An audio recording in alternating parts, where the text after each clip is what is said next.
Guys, my name is Crystal. Welcome to my YouTube channel. Welcome old subscribers, welcome new. If you like my videos, please press the like button and please do subscribe. What I'm trying to explain to people that think I don't spend vast amounts of money. My mum gives me a little bit of money every now and then because my dad died in 2021. So every so often my mum will give me a little bit of money so that I can buy something for myself. My mum is already paying full rent at her property. My mum has been, my dad died, he left my mum some money, right? So my mum is using it, right? So she's had to pay full rent because dad left her money. They make you pay full rent if you're on housing benefit. I'm not Jennifer. That money hasn't been left to me. My dad left me nothing. So keep sending me debt letters and bills because somebody's greedy and they want money. That's whatever you like, what my dad left was given to my mother. I got nothing out of it. Last week I was minus £20 in the bank. If it hadn't been for my mum giving me little gifts of money now and then, I would have been overdrawn and had nothing to eat. I wouldn't have been able to put any electricity on. So you're sending bills to me. It's not my mum getting them, it's me. And I haven't got £1,000 in my bank. I haven't got £50 in my bank right now. I don't know who you think you are, but it's, trying to bleed me dry when I haven't got any money to give you anyway, that's really stupid. My mum gave me some money last week. I've put gas and electric on my meter. And I went into Dykeman's to get myself a decent pair of trainers. And we're not talking about £100 for a pair of trainers. We're talking about trainers at a reduced price. We're not looking at vast amounts of money. And when I buy things off of eBay, it's £5 here. I bought a lipstick that cost £2. So somebody is greedy. I lent somebody some money, and this is what happens. I lent someone money to stop them getting into debt, and then I get punished for it. That's what it feels like. And remember that I'm Jennifer's daughter. She hasn't got sons. My mum hasn't got sons. I've got 3 sons and 1 daughter. So my mum doesn't go to coffee with her son because she hasn't got one. My mum doesn't go for a coffee with me. Right. We got some Fila size 7 Skechers shoes. Fila size 7, because my foot is a size 7, because they were reduced. These were $29.99 and they've been reduced to $22.99. And I wanted a decent pair of trainers for a change rather than getting ones that don't fit. They're too small, they're too big, or they're just shoddy. So when you go out, you can actually see what you're buying and try them on. Fila Italia size 7 female trainers, ladies trainers. See?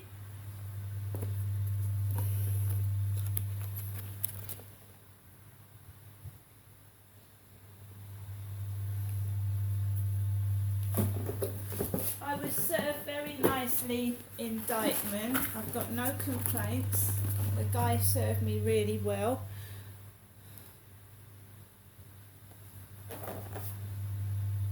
And I'm fine, absolutely fine. And we've got your Dykeman bag.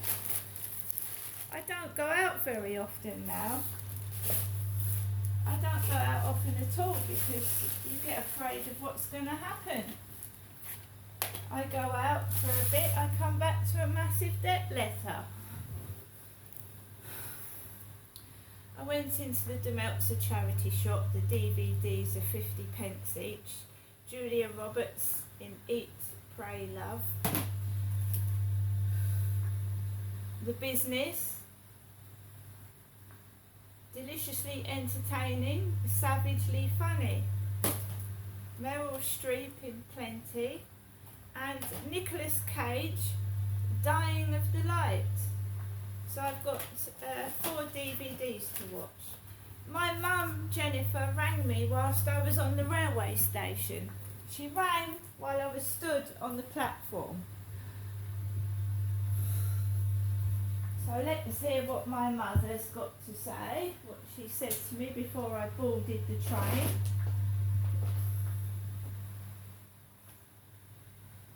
I feel like I've been bombarded from all angles. EE voicemail. Okay. You have 1 new message. First new message. Received today at 10:48 a.m. Hello, Janestra. It's me, your mum, Jennifer, speaking from my landline phone to you, Janestra. Wishing you a good Saturday. I'll give you another ring later on this afternoon and this evening, just letting you know that I'm thinking of you and I do care. And I look forward to seeing you either on Monday or Tuesday of next week. Okay, Janestra, bye for now. I'll give you a ring later on. Bye. Right, so my mum phoned me just before I got on the train. The train came at 10 to 11. I got on the train was going to Rainham. I got off at Chatham. There was a man with 2 dogs waiting to get off behind me. I got off the train. I went up to the platform. In Chatham, the barriers was open, so I didn't have to put my ticket through. I just walked through the barriers, walked down Railway Street, and there was some do going on in Chatham High Street, loud music and entertainment and stalls. I suffer from jaw pain, and I didn't stand around listening to the heavy, loud music because it was really loud, so I went straight into Boots, the Pentagon Centre, and I went into my doctor's surgery, which is inside Boots, and I booked myself in at the desk. The lady on the desk was polite, sat down, went straight in, had my blood taken, and I came straight out. As soon as my name is mentioned, she asked me what my name was. As soon as my name is mentioned, people go crazy.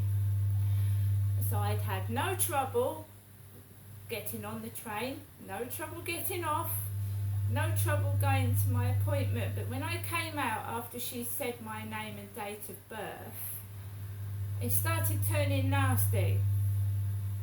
There was all that going on. I wasn't in the mood for it, but I did hold myself together. I didn't lose my temper or get cross with anyone. I don't know why it happens, but it does. As soon as my name is mentioned, everyone turns from being nice to different towards me.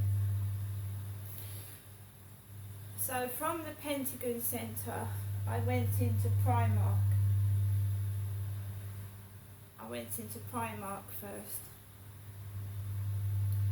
and I got myself a few bits in Primark which I'll probably show you later because I don't feel in the mood at the moment. I'm very, very hot, I'm very, very tired, and I get tired of being by myself trying to battle through like an army of people when I'm a single person on my own, and it gets to me at times and it wears me out.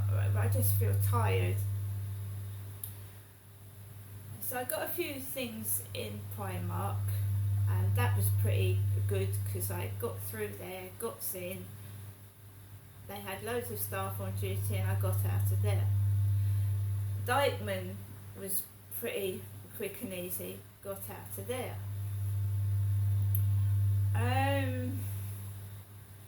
Went into the post office. the machine was down, but they said go over there, so I was sent there because the machine wasn't working. But I put £25 on my gas, £20 on my electric in Chatham Post Office. I went into the Demeltzer charity shop where I got a skirt, and I got these 4 DVDs. The skirt cost me £1. And then I went into Sainsbury's last of all, and I hate Sainsbury's. The service in there is appalling. The staff are non-existent when you do want staff. Last time I went in there with my cap on, he called me a man, and I said, I'm not a man, I'm a woman. This time there was nobody at the checkout, no staff at all, and I just put my stuff through and ignored the rude service, and I walked out to Sainsbury's. I'm not impressed with Sainsbury's at all. It's just chaos. I came out of Sainsbury's and I wanted a slush puppy. I didn't sit in a cafe and have a coffee or a cake. I had a slush puppy, which is just a blueberry iced drink, because I was hot and I was sweating, I was tired, and I just wanted to go home. It was crowded, it was packed, it was a Saturday, not a day I would have chosen, and I couldn't photograph the buses because where I usually take pictures of the buses, there was fence all around the area, it was all fenced off, so I couldn't take photographs of buses or anything like that. I got my slush puppy and I fought through people coming in and out of the Pentagon Centre. There was noises, it was terrible, and I walked slowly up towards the train station, and it's uphill. I was sweating, I was tired, I didn't shout, I didn't moan, I didn't get cross with anyone, which is very hard when you feel like you're going to explode.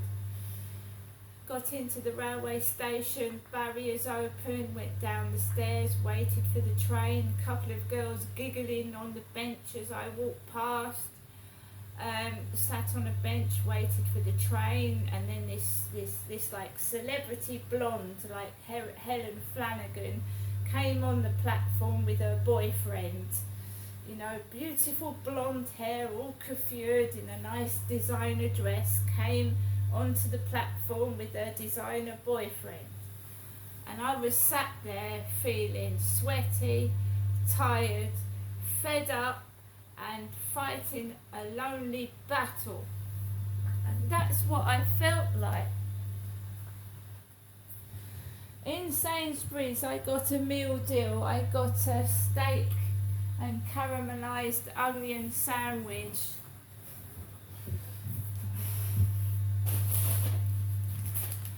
Plastic Sainsbury's bag. My meal deal. Innocent berry set go drink and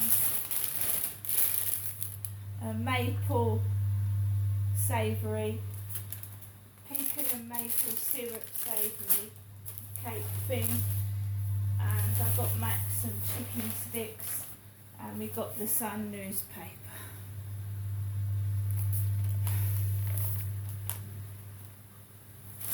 As I said to everybody before, it doesn't matter what you look like. When you go outside, there's people of all shapes and sizes, all ethnicities, and you've got different shapes and sizes, tall, small, fat, thin. We are who we are. We should appreciate who we are and not worry what everyone else thinks.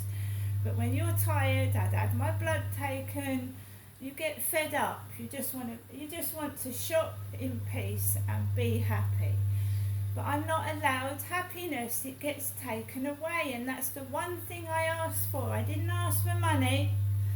I said the one thing I want in the whole world is to be happy, and that is what's usually taken off me. And happiness is free, it costs nothing. I'm not a greedy person, I'm not a nasty person. I don't spend vast amounts of money. I got a pair of flip-flops for £1 in Primark, size 7 ladies. Ladies flip-flops.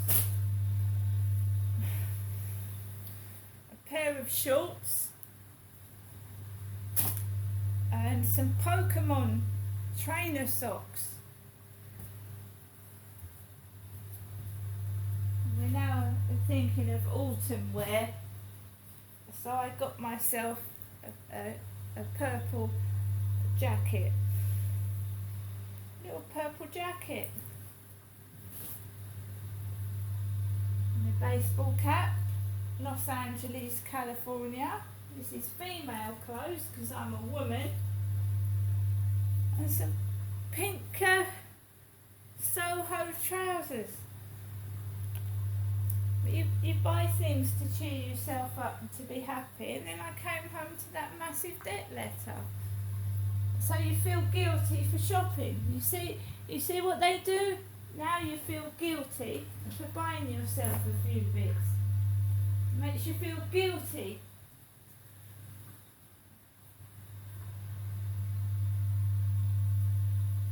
You see what I'm saying? They take away my happiness.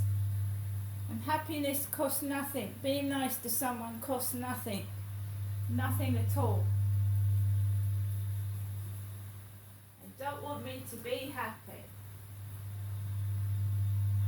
And I'm not pretending to be someone I'm not. I'm going to tell you this, and I'm going to tell you this now. My life was ruined as a child. I was bullied every day, every single day of my secondary school life, every single day. Bullied, picked on, and my happiness was destroyed. I'd go home, my dad would hit me, he would sexually violate me. I had no happiness at home, right? I didn't kill myself. I didn't let them get away with it. I carried on. I could have been a victim, one of these children that go missing and get murdered and dug and put under the ground. I fucking battled. I stayed alive, and I'm not wasting that hard work the foundation of my childhood. And I will fight this, and they can throw what they like at me, and I'll still fight it. But I'm not acting and being someone I'm not. Not doing it. I'm me. And me is nice, me is kind, me gives to people. Do you understand? And I want to tell my story, and I hope I get the chance to do it. And you are not going to stop me. See you later.